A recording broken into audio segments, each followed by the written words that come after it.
Hi, guys. Welcome to another show. We're working through some sound. So I'm going to go to my YouTube channel and see if the sound is, my sound is like here. YouTube. And of course, if you join us, you can also, upcoming. Where's my lives? Let's see. 7:20. That's right now. Okay. So.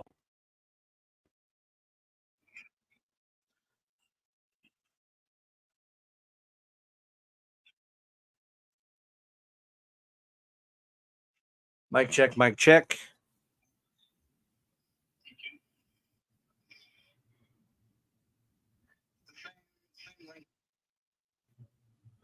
So it's sounding good coming through on my, because I'm watching YouTube and I'm hearing the reef that come back at me, and it's sounding good there.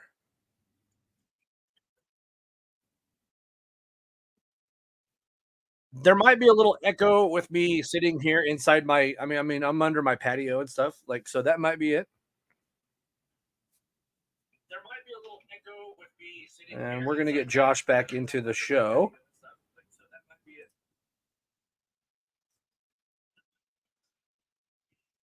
What's up, Eric? Welcome, welcome. I'm gonna turn this down because I still want to be able to see everything that's going on this channel. How's the weather in the Philippines, Eric?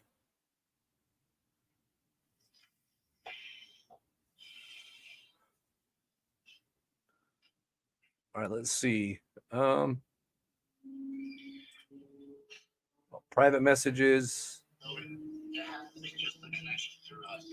It must be. It must be. Eric, it's going really well, dude. Start a new job on Monday. A career job. I'm excited. Beautiful weather tomorrow day. No rain yet.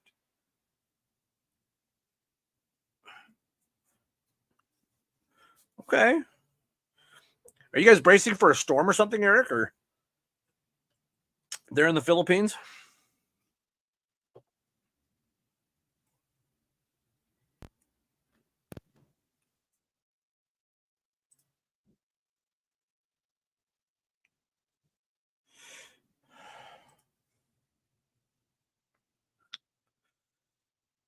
Anyways.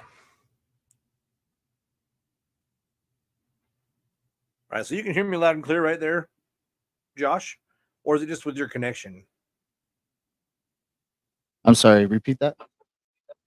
Okay, so I can hear you just fine through the computer. And my sound is good on the YouTube, so yeah, so it has to be through us because I use the sound underwater. That's interesting.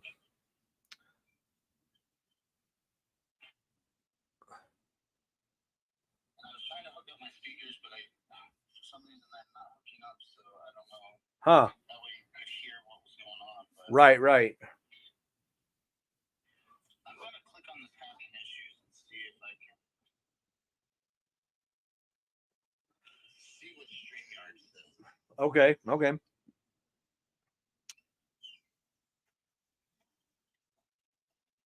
Yeah, we can't hear you through the YouTube channel. Oh, got you. So you shut your, it says you shut your mic off then. Yeah, but like you're not transmitting through the channel. Well, here, I could fix that. Yeah, there you go.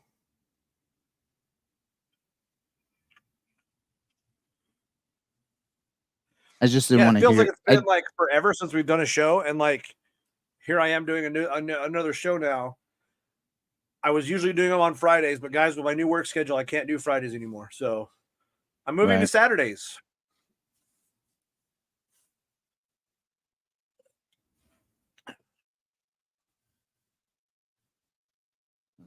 Okay.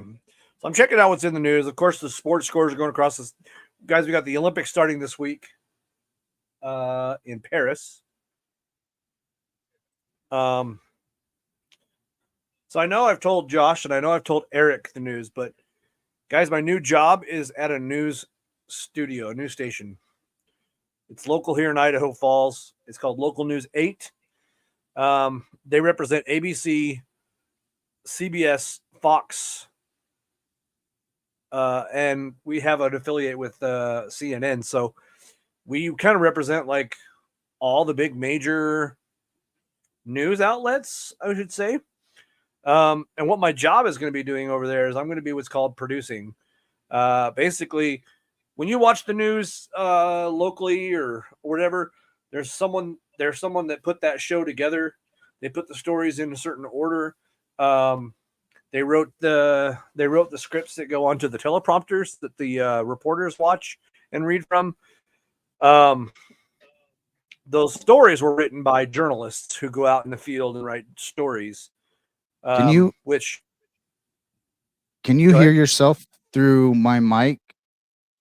No, Is your phone charged enough that we could do it this way? Because I can hear you through my phone. My phone's just charged enough. fine. Yeah. Yeah. Okay.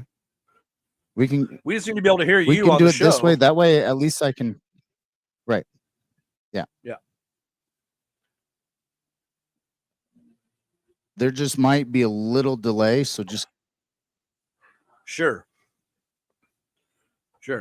So anyways, going back to what my job is going to be at the news station is I'm going to be writing or putting the stories in where they need to go in the event, and building a news show essentially, so that when you turn on the news, we've got everything down to where commercial breaks are.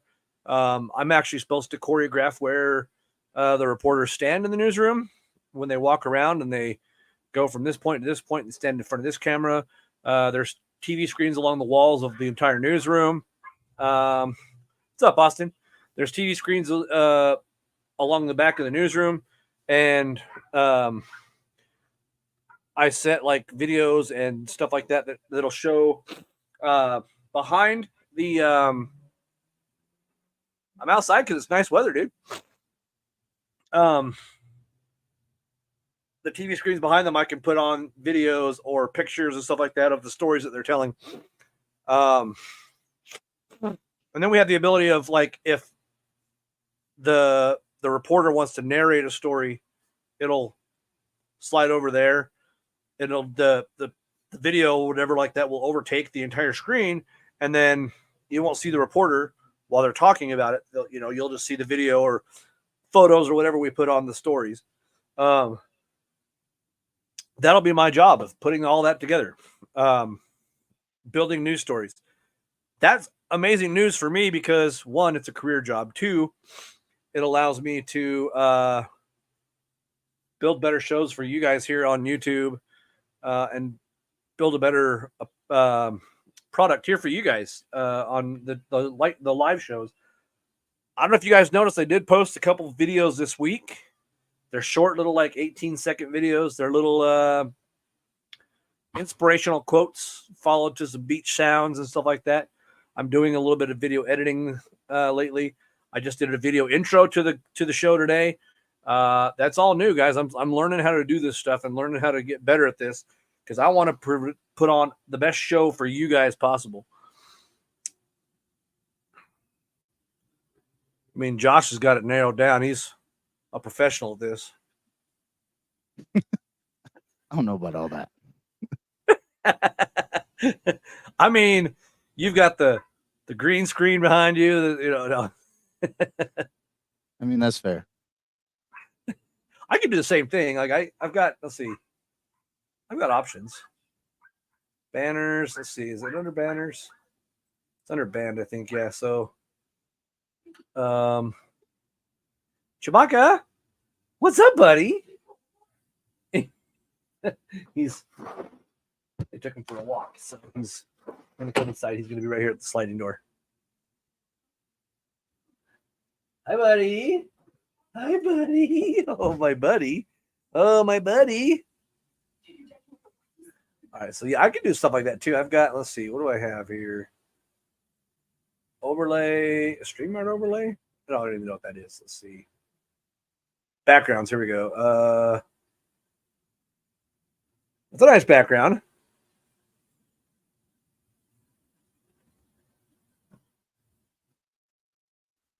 There you go. Oh, okay. So those are backgrounds like that. So, I just wanted to see the background. Sorry.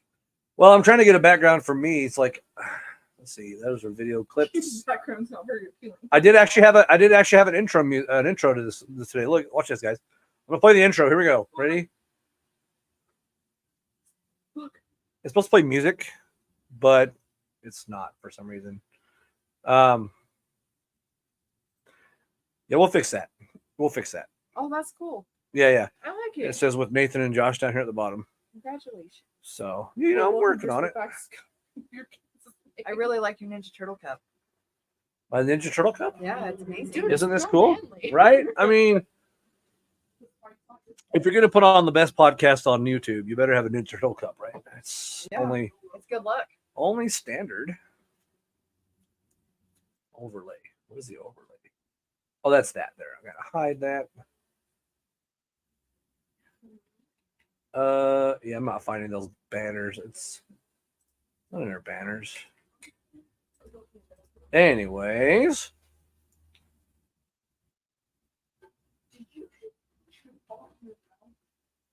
Dude, are you guys moving back to Oregon? Eric?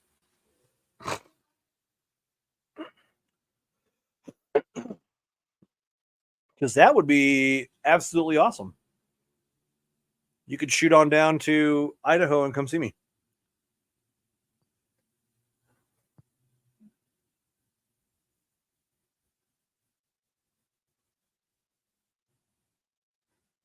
All right. So I know it's been a week, guys.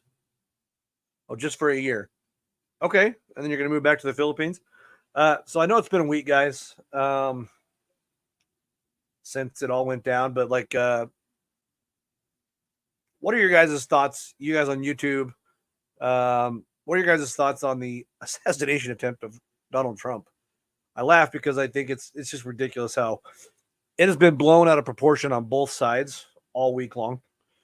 I mean, it was scary. Don't get me wrong. And my hearts and prayers goes out to the family of the firefighter who lost his life, those who were injured. I mean, it's not a laughing matter, but it was been blown out of proportion all week long. The Democrats say it was staged and it was set up. Why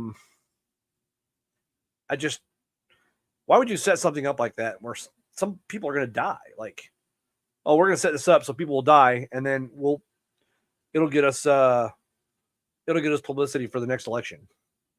Like, how does that work? Like, I need people to break that down for me,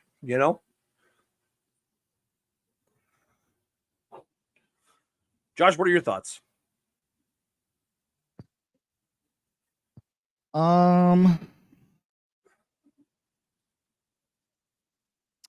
Well, I don't think it was staged because I mean, I don't think anyone in their right mind trying to run for president would want any American lives to be lost during a rally that you hold. I believe that there was a lot of misjudgment on a lot of people that day, whether it be the 3-letter agencies, the Secret Service, anybody that was doing security, because there was quite a few people who knew about this person quite a few hours prior to Trump taking the stage. So Yeah, and that's what gets me, because they sit there and they say, I've heard a lot of things. So the things I've heard this week are Secret Service is undermanned and understaffed. I mean, there was quite a few that jumped on Trump as soon as it happened. So I don't Yeah. see that as an issue. Well, and then there was the issue that people saw the shooter like hours before Oh yeah. the shooting even took place. His parents called in a missing gun and their son. They couldn't find their son like hours before the shooting took place. Well, whether it be the law enforcement or the three-letter agencies, there was I forget which article or outlet that I heard it at. But it was at least 3 hours, I believe, prior to Trump taking the stage. They knew of him, and they had seen him scoping the area out. And then Yeah, like hours before. Yeah, and then within an hour before Trump took the stage, they literally watched him the whole time. And then I don't put it past spectators who saw him, because there's a video of him in the background of news video outside the perimeter trying to figure out how to get on the roof. Right. So I think somebody somewhere either fucked up somewhere, excuse my language, or somebody wanted something to happen. True story. As the news breaks throughout the week, they find out more and more about this kid. They find out that he researched. He was following Trump's campaign trail. Like he was watching. He looked up all the dates. He even had the dates for the ones where they were in Wisconsin and stuff. He had these dates, and of course, the one in Pennsylvania was closer to him because he was a couple hours south. That it happened up there in just north of Pittsburgh. This kid was from south of Pittsburgh. Anyways, they found out that he was researching how to make bombs, all sorts of other stuff. And then Eric brings up a good point that they found a detonator on him that was built in Iran. And I know that the Iranians, believe it or not, have been exactly trying to find a way to assassinate Trump and get Trump out of the way as well, because they don't want him in office. They feel that if he gets in office, he's going to destroy Hamas, this terrorist group. I consider it a terrorist group that has been terrorizing the Persian Gulf for the last about a year or so. Not to mention, I would feel like other countries like Russia would have ties because Russia is involved in a war with the Ukraine right now. Trump promised us one of the first things he does before he even takes office is that he's going to get the war in the Ukraine shut down. Like he's like, it's going to be over before I take office. And so, like, I think there's a lot of people are threatened by him getting back in office. Right now, Vladimir Putin is loving the fact that a weak president is in office and he's not doing anything about the attacks in the Ukraine. As a matter of fact, he's just sending Ukraine money. And we all know how that worked out when we left Iraq. We tried giving the Iraqi people money continuously to help restabilize their economy.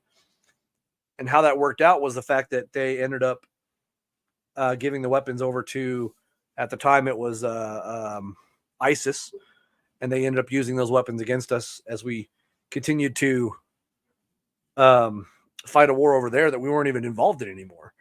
And then the same thing in Afghanistan, that when we left Afghanistan, we left all those weapons and stuff there for the Taliban to keep. Shabaka, calm down. You're okay. Yeah, I know. Shush, shush. Sorry, the dog's loud. What's up, buddy?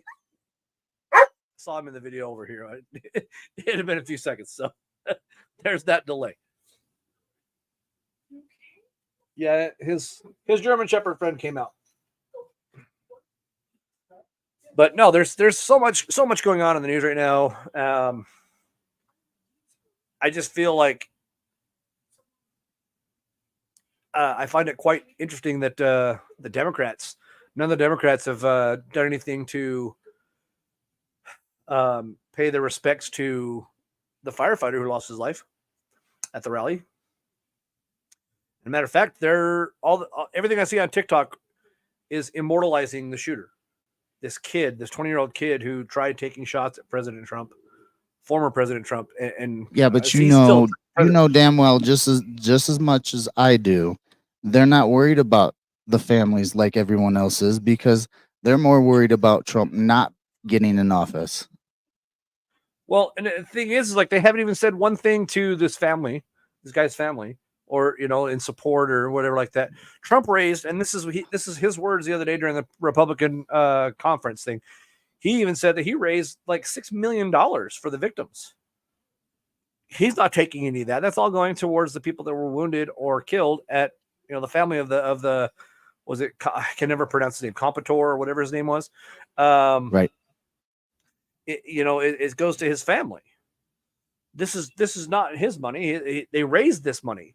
People have been donating money. One donor donated $1 million to the victims of the assassination attempt. That's incredible. And I know Trump isn't taking that money because, like I said, he's got money. He's pretty well off. I'm sorry. But no, like it's interesting that the spin the Democrats are taking on this is they are spinning it in a way in which they are they're pushing for a ban on assault rifles now. And you're just like, wait a minute. Why aren't we trying to pay some respects to the assassin? Because look, we've already gone through these stats before on the show about the percentage of gun violence in the United States and how much of it is AR style weapons. Hold on, Nathan. Hold on. Okay. But if we make our gun laws stricter, that will keep criminals at bay and we won't have as much crime. Don't you know? They're not going to hide their guns from everybody. No, they're just going to willingly give them up. Yes. And just donate them to the nearest police station. Because they are law-abiding citizens. Right. Yeah. And it's not going to make the black market, flourish with business. No, we're going to shut the black market down with our gun laws. Yeah. Oh, yeah. It would just shut the black market. No more black market. None of it. But no, like their agenda is, now we have to push. This gives us a better opportunity to push. And the thing is they're like, why aren't Republicans mad about this? That's okay when a school shooting happens. That they want to ban assault rifles, but when Trump gets shot, it's not a big deal. I'm like, first of all, you guys understand that out of all the school shootings that have taken place in the last, let's say, 20 years, or we'll even go back as far as Columbine in 1999, assault style weapons, whatever they want to call them, the AR style platform that they call them, have been used in 2 of them. And out of all shootings in the United States, all gun-related violence, it's less than 1% that AR platforms have been used. Less than 1%. You want to know the highest percentage? Pistols. But yet we're not banning pistols. We're not going after pistols because they're less dangerous. If they're less dangerous, why are they causing more death in this country? But they shoot slower. They're still causing more death. It's interesting. It's Not very in their interesting eyes. topic. Well, not in their eyes, of course not. But it's just something they talk about all the time, and it just drives me nuts that people think this way. Like, I know Biden's stupid, but he's stupid for a reason because he's old and he's got dementia. That's why he's stupid. Well, I mean, he said some stupid things 40 years ago too, but it wasn't like he's, the dementia is the only reason why he's stupid. But now there's a push in Washington amongst Democrats to remove Biden from office. That's why I believe. That's why I believe. I don't know if I can believe the narrative that he got COVID. So I have a question. Yep. With your new position, is there anything you can or cannot talk about just before we get too hot and heavy on topics? I just want to make sure you're not. I know it's Well, free press and whatnot, but I don't want to damage your. Yes. Sure, I get that. So I'll say this: like, when I'm at work and when I'm on the news, I do need to keep a unbiased opinion about things. But when I'm doing the show here, like I said, I try to stay as unbiased as possible on the show. It's just I am a registered Republican. Well, yeah, and there's certain topics that you're gonna have your own opinion on, so it's not like right. you can keep it unbiased 100% of the time. But I just, like I said, I don't want to jeopardize anything that you have going. Oh no, I think we'll be okay. And honestly, like, I'm sure they'll give me a warning, like, hey, don't talk about this on your shows or whatever like that. But no, I just like I think it's kind of a general consensus around the country. I do see. It's funny that I see more Biden supporters on like TikTok than I do Trump supporters. And there's a lot of Trump supporters on there too, but yet the Biden supporters I see on there, they only do live streamings and they'll sit there and I don't know why they stand by their last dying breath to say that they're gonna vote for Biden in this next election.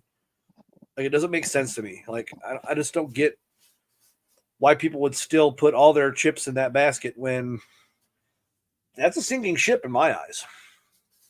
Is there any certain news outlet that you would like us to be grabbing news from?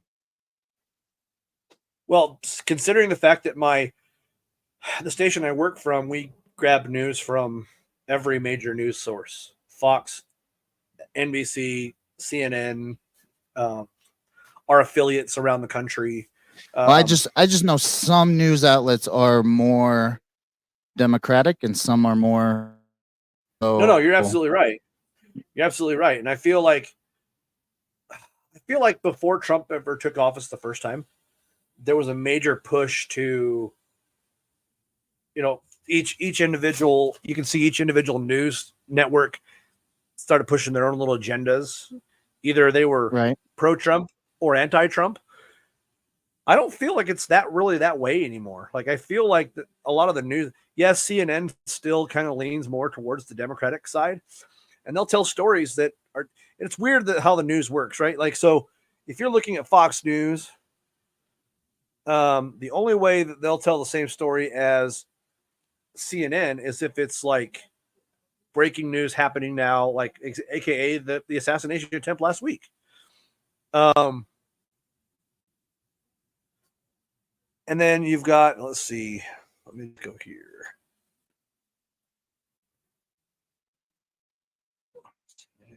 So I'm actually on Fox right now.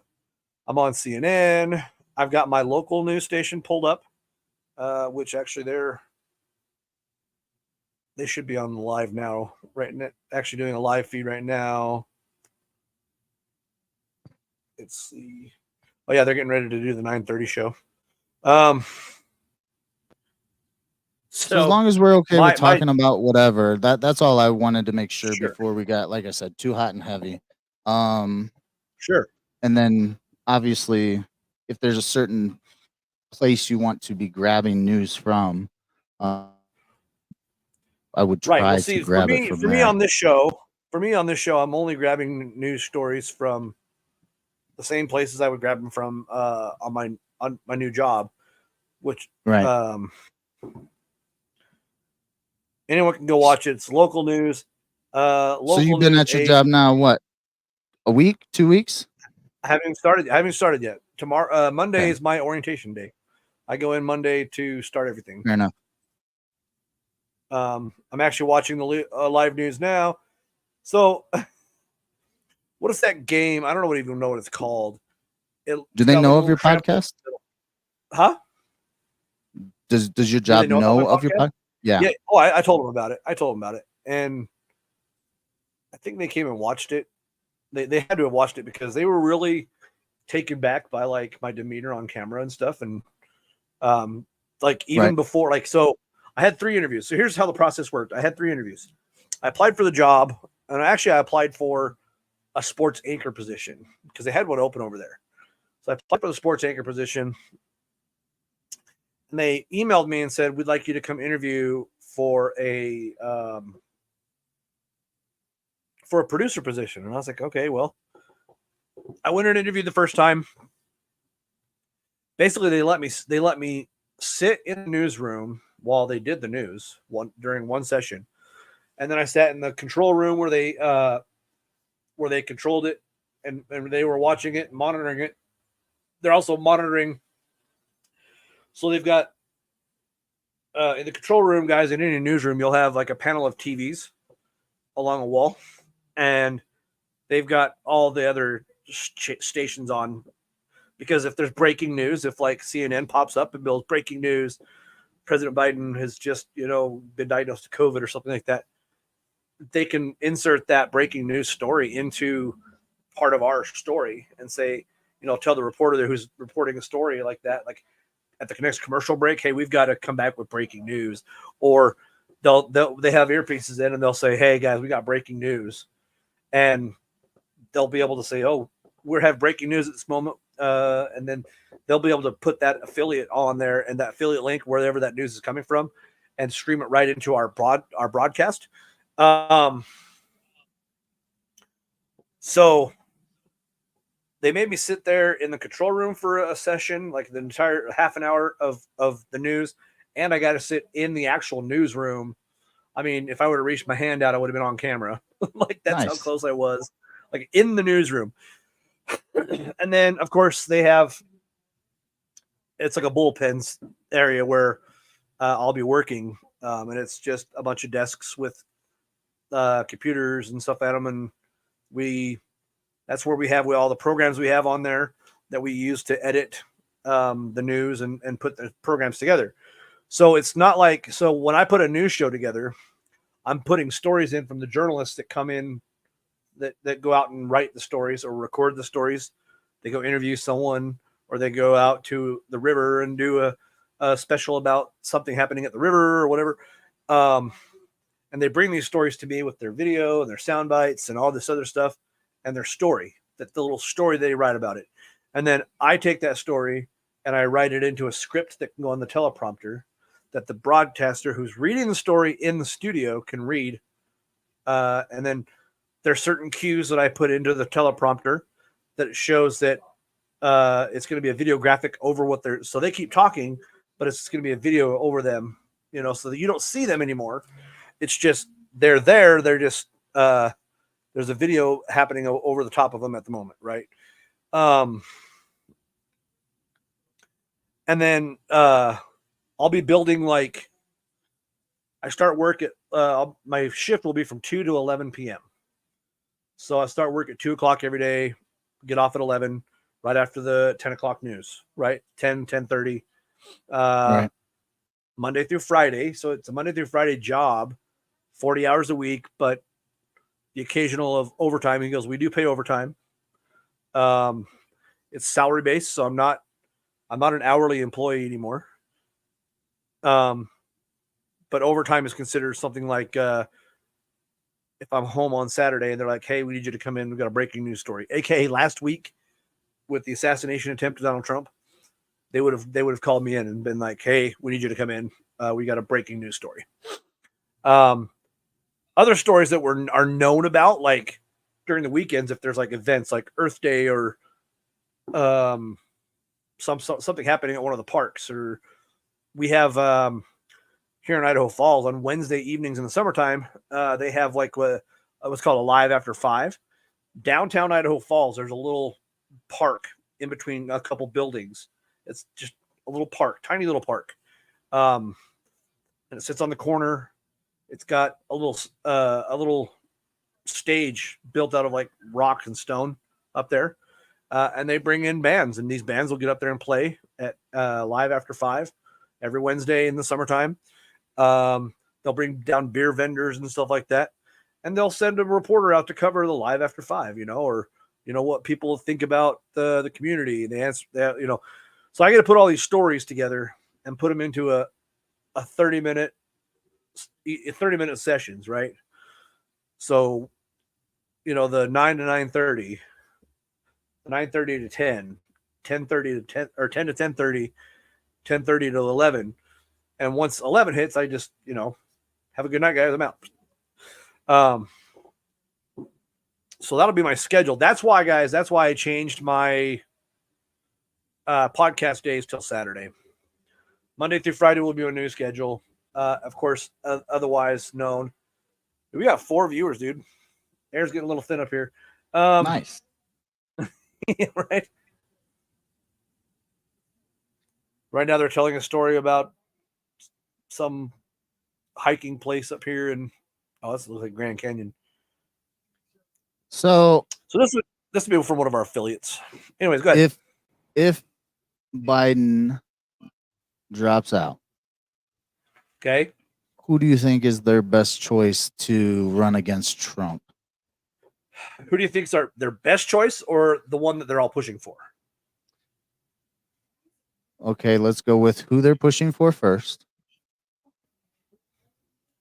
Because I can tell you who they're pushing for. They've got like a list of like 3 or 4 individuals Right. they're pushing for, which I've heard a couple of them have already dropped out and said they're not interested. The one I know that wants the job, they told her that they don't want her. And that's Kamala Harris. Right.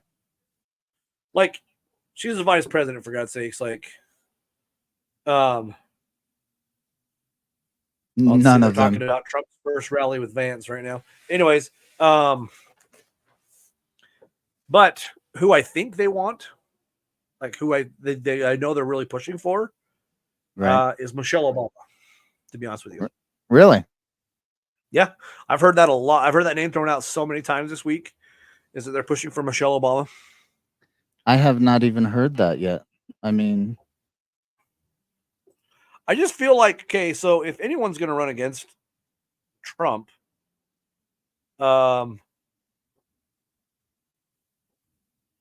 think it would be a Michelle Obama. Like, Hillary had her chance. She isn't it. I'm trying to think of other Democrats that are really strong and could really put a fight up against Trump. There's another name, Alexandria Ocasio-Cortez. Oh, AOC. Yeah. That's what everybody calls her, AOC. Yeah, she just I wouldn't want her to run. I don't think she could beat Trump. Well, no, I don't think any of them could now. I'm just. Well, I think if they wanted to get someone in there to beat Trump, they should have done it a few months ago. Yes. Like, I think now they're just kind of scrambling. Look, we're almost into August, and the elections are basically right around the corner. They're 4 months away. So let me see when August, this article September, was October, published. November. 4 months away. A little over 4 months away. And those 4 months are going to fly by so fast. It's not even going to be funny. Like, I'm trying to think. The Clintons privately urged donors to keep giving to Biden as long as he remains presumptive nominee. So the Clintons still believe in Biden for some reason. How Does electoral anyone? vote? I don't know if anybody really does. Like, I think I mean, I really think that like Biden's in a spot right now where they could like literally invoke the 25th Amendment, which is, if people don't know about the 25th Amendment, is where the president is unfit to do his duties, and so he's removed from office. Which in turn would make the vice president take over as president of the United States. At that point in time, the vice president would choose another vice president to take over as vice president, and they would push on from there. And generally, it would probably be the Speaker of the House that would take over as VP. But unfortunately, I think the Speaker of the House right now is a Republican, so they would not do that. Like if it was like Nancy Pelosi still, they would be like, oh yeah, Nancy Pelosi is going to be the new VP.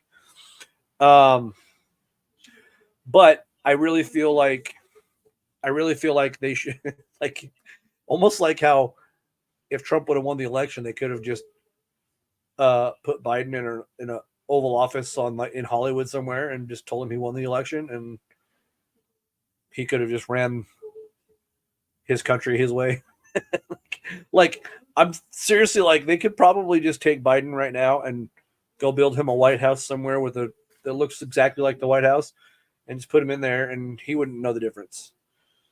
And he wouldn't be running the country anymore. I don't think he was running the country the last 4 years to begin with anyways. Right. I mean, I strongly believe it was other Democrats that were pushing the agendas.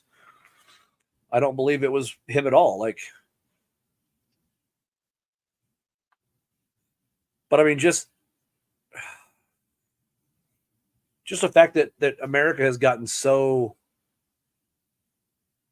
twisted in the lies that the Democrats have been spinning for the last, I don't know, 20, 30 years at least, even longer probably, to know that like 13 Americans lost their lives in the withdrawal from Afghanistan. We left Americans in Afghanistan, left people, civilians, U.S. citizens in Afghanistan, and yet they don't think there was anything wrong with the way we left Afghanistan. The Democrats don't think anything of it. Well, we got out, didn't we? We ended the war. Yeah, sure. But then what you did is you've built a breeding grounds for terrorists. These terrorists are just like breeding in Afghanistan now, and they have weapons now.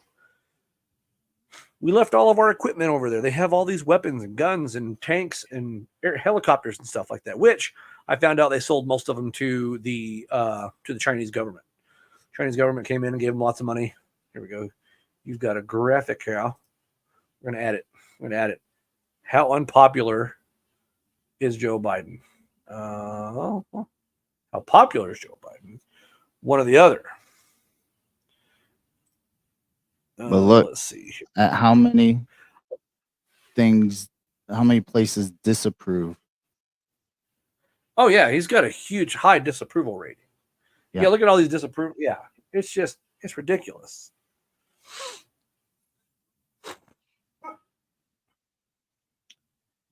I mean, to be honest with you, like, and here's how he compares to past presidents.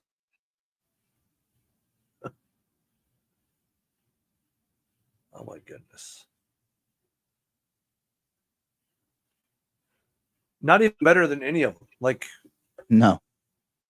And we've had bad presidents in the past, but like nobody worse than him. Like,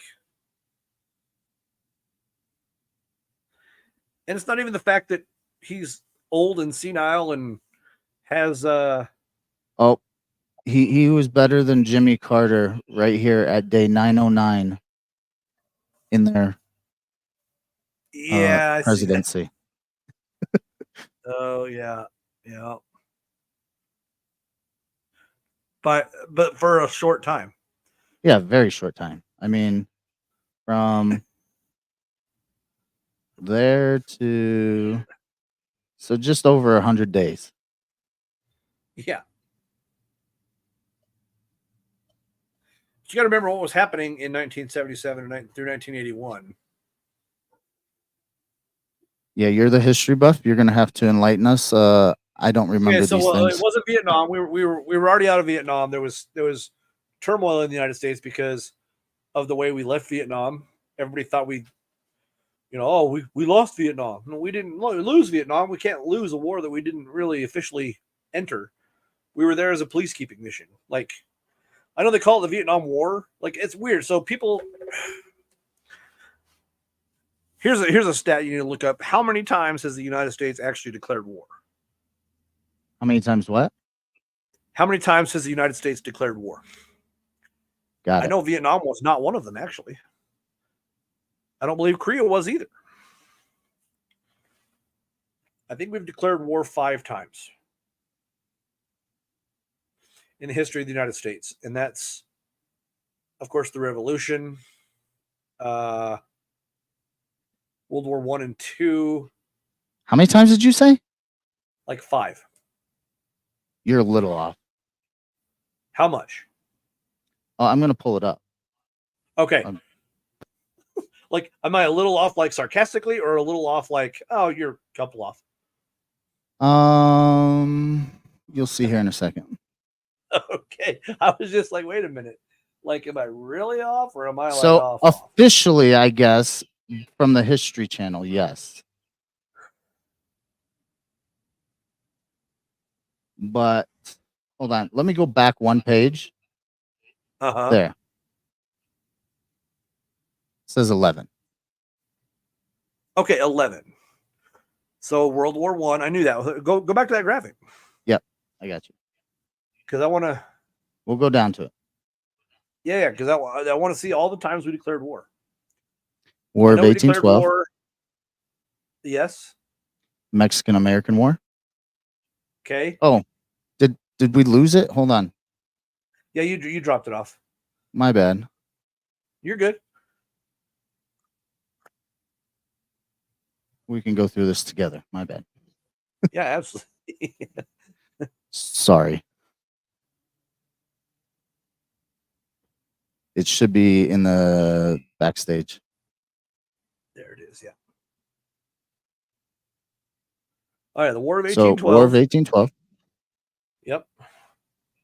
Mexican-American War, which I knew that one. Spanish-American War.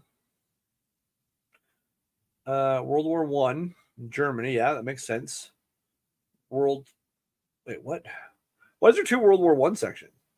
I don't know. Austria and Hungary. I don't get that. Like, I know we declared war in World War I. That I know. Right. World War II. Yep. After the bombing of Pearl Harbor. Let me know if you need me to slow down so you can read or anything. Okay. I see what they're doing here. I see exactly what they're doing here. Because technically, during World War II, we did declare war twice. Because we declared war against Japan after they bombed Pearl Harbor, and then a few years later, we got roped into Germany and Italy. So yeah, I guess that makes sense. But technically, that was the same war. And here's another one. Same thing with World War I. That was technically the same war. See, that's 5. But they're breaking it down of who we declared war against. Sure, of course, and I get that. That's World War II again. So it's the same war. Like, how many times have we declared war and took ourselves into war? Like, okay, Bulgaria, Hungary, Romania, they were all part of the Soviet Union / German territory. That's why we declared war there. They were harboring Germans. The War of 1812, I completely understand. Because Britain came over here and said, hey, let's we're gonna start some stuff. We went home and regrouped, and then they came back and then got their ass handed to them again. Sorry, Britain. Not sorry.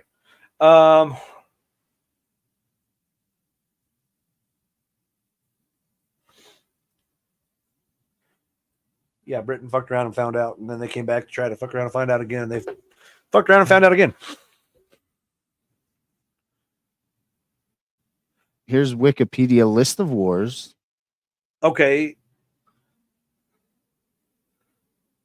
Well, that list you had a minute ago was, I understand that. Like, Right. I said every time we declared war, but like, how many wars did the United States actually declare war and like actually enter the war? So like, World War II, I would group is the same thing as things when we went into Afghanistan. and then we started the war in Iraq. They grouped those together. Right. Operation the war on terrorism. They grouped it Right. all together. It was two separate conflicts. That's why I couldn't get a separate star on my freaking CIB. Because it was the same technical conflict. Same thing with, World War II, World War I. Those were the same conflicts. They were, to me, they were the same war. But going back to my premise, I don't think we actually declared war in Vietnam. Declared war with who? Vietnam, which would have been No. 1965. This is a long list.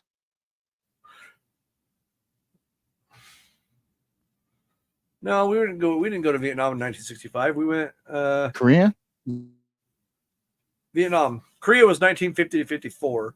Even though the Korean War never ended, we're still technically at war. There was no truth. There was no end to the war had been announced yet, even till now. Like today, that war is still going. Well, yeah, Korea, the major abrupt part of the war, 50 to 53.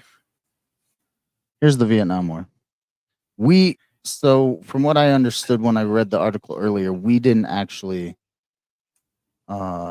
declare war. I think we're just in the ally list. We were a policing action. Like we went down there as a policing action, and we ended up spending like 6 years there, and we lost 50,000 plus soldiers. It was a very bad time for us.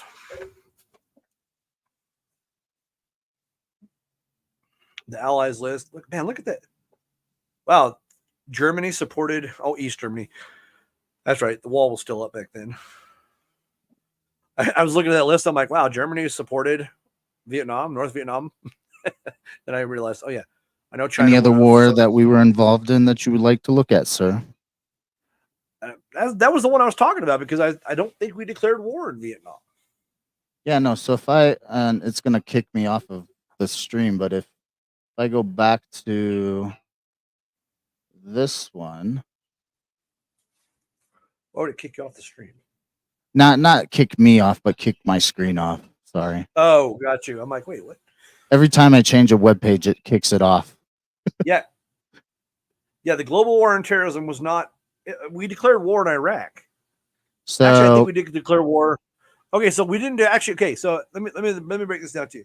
I really don't feel like we declared war against Afghanistan because we declared war against the Taliban, not Afghanistan, right? Right. Because we really went in there for the Taliban. We really went in there for the insurgency, the Al Qaeda, the Taliban, stuff like that.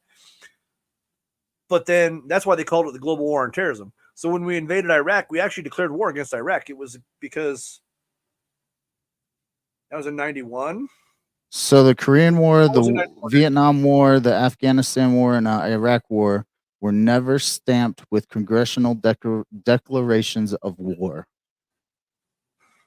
I thought Bush actually declared war against Iraq. Nope. That's what it says right here. If you pull up my screen.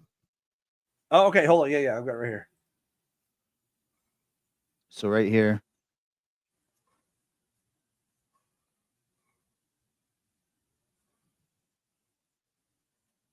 In that first paragraph there at the very end. Yeah, those are the ones. So Iraq. Okay, in Afghanistan, yeah. So like I said, Afghanistan was never stamped actually a declaration of war. Right. And the reason I say that is because we didn't go to war against the Afghani people. We went to war against the Taliban and the Al Qaeda. Iraq was the same way. Bush did declare war, and so did Congress. Yeah, that's what I thought, against Iraq.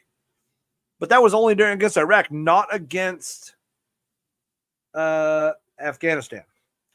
Because we weren't going there to fight the Afghanis. We were going there to fight Al Qaeda and the Taliban.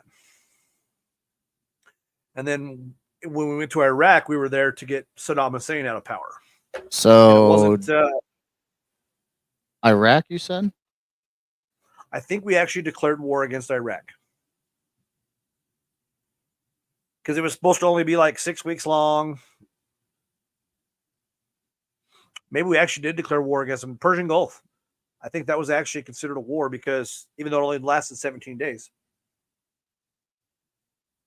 or something like that, it was only like 17 days long. Okay, hold on. I'm gonna pull up another page. Eric said Bush did declare war, and so did Congress. In 91, we did declare war with Iraq. That's what I thought. But didn't we declare war with them again in 03 when we invaded? Or was that just another policing action? So pull up the screen I just have. Okay. Read that first So- paragraph. Or you want me to? I got to wait for it pops onto my bigger screen because my glasses suck. Here we go. Declaring that Iraq both poses a continuing threat to the national security of the United States and international peace and security of the Persian Gulf region. In October 2002, the U.S. Congress passed Public Law 107-243, title authorization for the use of military force in Iraq, resolution of 2002. While this resolution granted the president authorization to use the armed forces of the United States that determined to be unnecessary and inappropriate regarding Iraq, this was not the formal declaration of war. Okay. So we didn't actually officially declare war when we went to Iraq in 02. Check about his dad in 91. Chewbacca, hush. Hey. His dad in 91 declared war, I believe. Okay, World War II. I know he declared war in I got World you, War hold II, on. especially against the Japanese, because I remember the president's speech after the Pearl Harbor attack. I mean, I learned that so much in history class; it was ingrained in my brain. January 16th, 1981, President George Herbert Walker Bush announced the statement of armed hostilities with Iraq. But did he officially declare war? Yeah, hold on. Because I know it went from Desert Shield Oh, stop. to Desert Storm, and like overnight.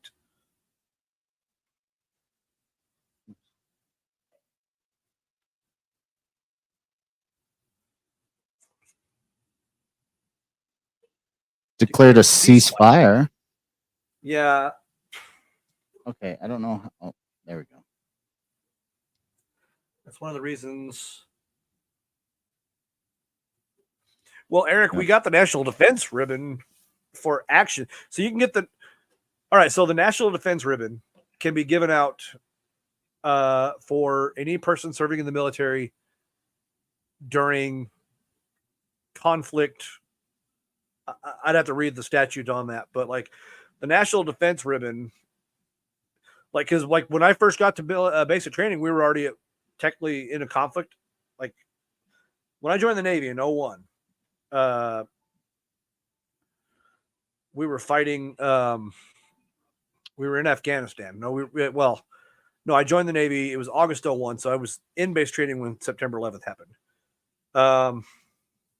Eric said he got his National Defense Ribbon in 1992 for the actions that for Desert Storm.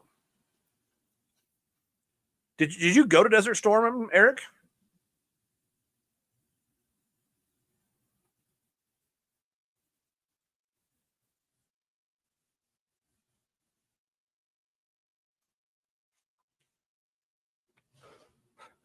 Because that was an interesting piece of history. Like my uncle went to Desert Storm.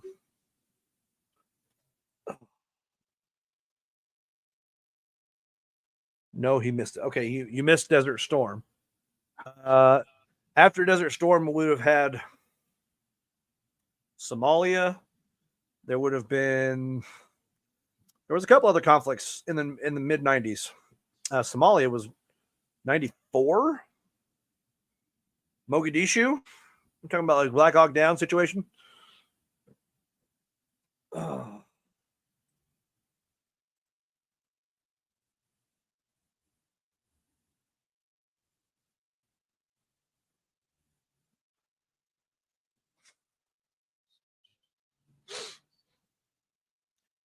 The National Defense Service Medal is a service award of the United States Armed Forces established by President Dwight D. Eisenhower in 1953. It is awarded to every member of the U.S. Armed Forces who served during any one of four specific periods of armed conflict or national emergencies from June 27th, 1950 through December 31st, 2022 in combat theaters. So I remember they gave those to us in basic training, but why? I hadn't been deployed yet. I don't understand. So George Bush Sr. never actually declared war. In the Persian Gulf, right? And that would have been Correct. the Gulf War. Yeah, exactly. That's what I It thought was too. actually I was, the UN Security Council who authorized the use of all necessary means of force against Iraq if they did not withdraw. Eric said boot camp. You meant, oh, no, I was 93. It was 93 was Mogadishu, right? And you were there?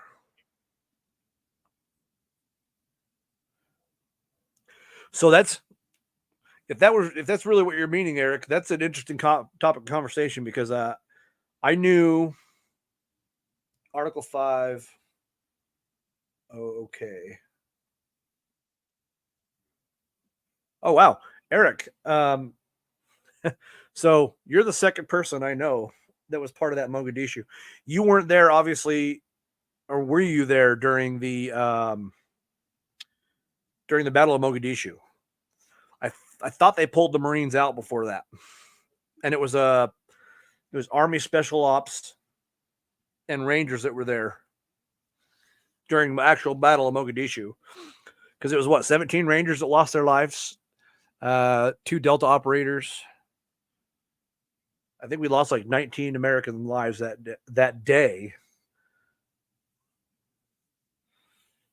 during the Battle of Mogadishu.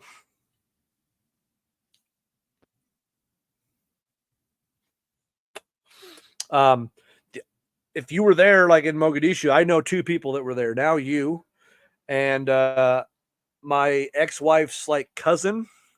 He was a. They did pull us out, but some of us were sent back in. Yeah, you guys were sent back in to kind of clean up a little bit after Mogadishu, right? Were you sent back in after the Battle of Mogadishu, Eric?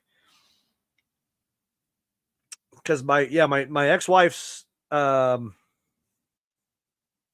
ex-wife's cousin was there. He was a ranger.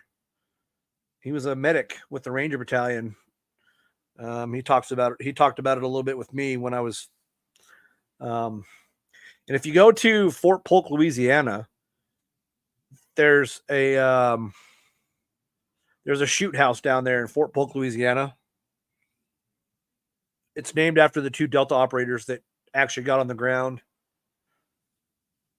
We did more than clean up, if you know what I mean. Did more of cleanup? Did you guys just do like straight up scorched earth? Because from what I was told from my my ex-wife's cousin was that we were literally killing everything in that town. Like just anything that moved, we shot it. And he was treating mass casualties. I mean, talking hundreds of people. They were bringing in the Somalis. They were bringing in the Somalis to be treated at the UN sanctioned soccer field or whatever the heck it was. And he was treating the Somalis that were shot by the Americans. Like, if you guys don't know what we're talking about, the people of you that are watching, go watch the movie Black Hawk Down. It is the story of the Battle of Mogadishu in Somalia. First of all, Somalia to this day does not have a form of government. They're pretty much ungoverned. That's why you hear about these Somali pirates over off the coast of Somalia all the time. They go target boats in that shipping lane that goes into the middle, the Persian Gulf and stuff. It's a dangerous part of the world. Very, very dangerous. Dang, Eric, I didn't know that's what you were. So my buddy Eric, Josh, is a Marine, and he Thank you for your service, sir. talking about how he served in Mogadishu, Somalia. So, I don't know how much longer you're planning on staying on here, but I am Okay. going to have to jump off. I have to be up at 3 a.m. to take students to go test. Okay. I'll But, stay on for a little bit longer. Hey, Josh, thanks for joining us tonight, man. It's good Of seeing course. you again. I hope everything's going well in your life. And Oh, it is. We can talk about that more, and then hopefully we can fix your sound issue between us two.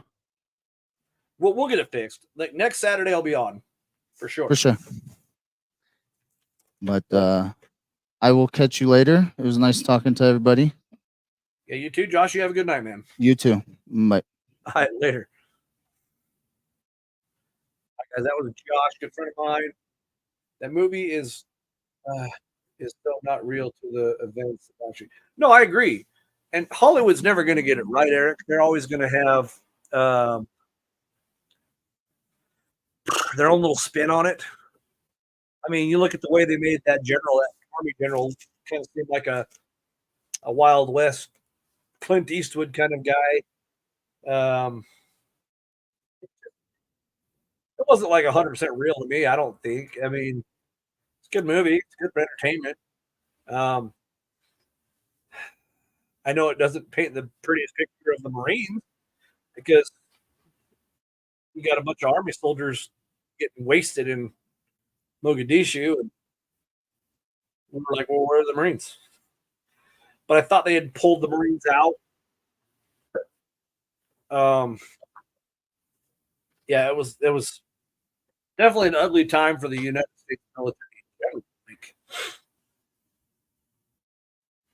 What were you guys doing in Mogadishu before the Battle of Mogadishu went down? Were there patrols going in there every day, or what were you guys doing?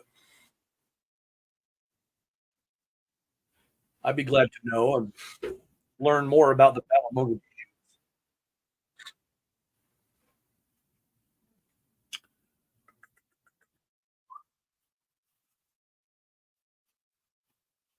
And we got so far off topic, we even ended up talking about movies.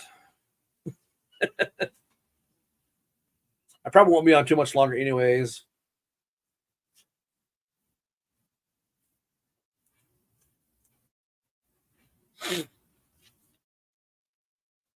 So, were you guys like already back at home in the States, or did you guys were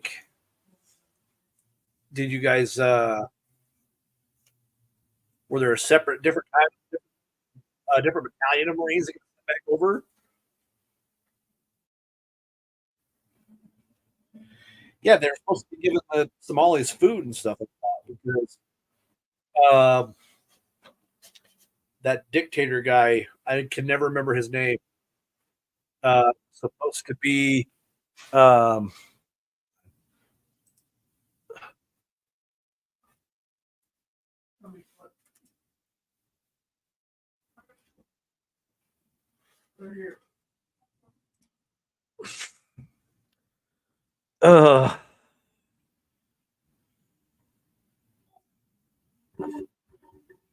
let's see. Yeah, Operation Gothic was the operation to go in and get. They were trying to get like the big head guy to stop the civil war and unrest. Yeah, Muhammad Farad Adid. That's the guy they were after.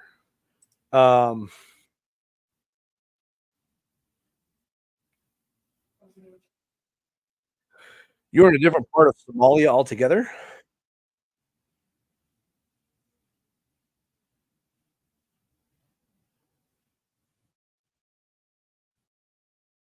Yeah, the warlords kept stealing all the food, the supplies, and that's an ungoverned country. There's no government, no form of government there in that country. Like Like I said, I'm reading up a little bit about the Battle of Mogadishu right now. Operation Gothic Serpent. This is also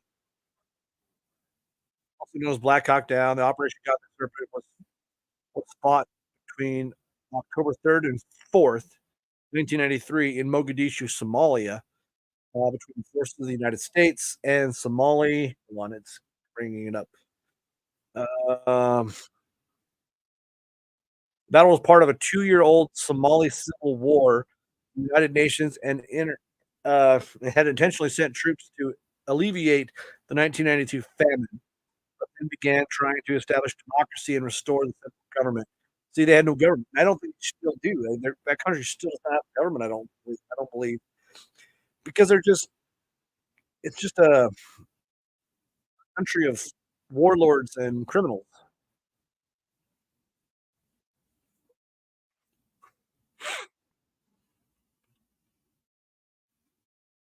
No battle since the Vietnam War had killed so many troops in the U.S. troops. Casualties included 18 dead American soldiers and 73 wounded, with Malaysian forces suffering 1 dead and 7 wounded. Pakistan forces to include 2 injuries. Somali casualties were far higher, most estimated between 133 and 700 dead.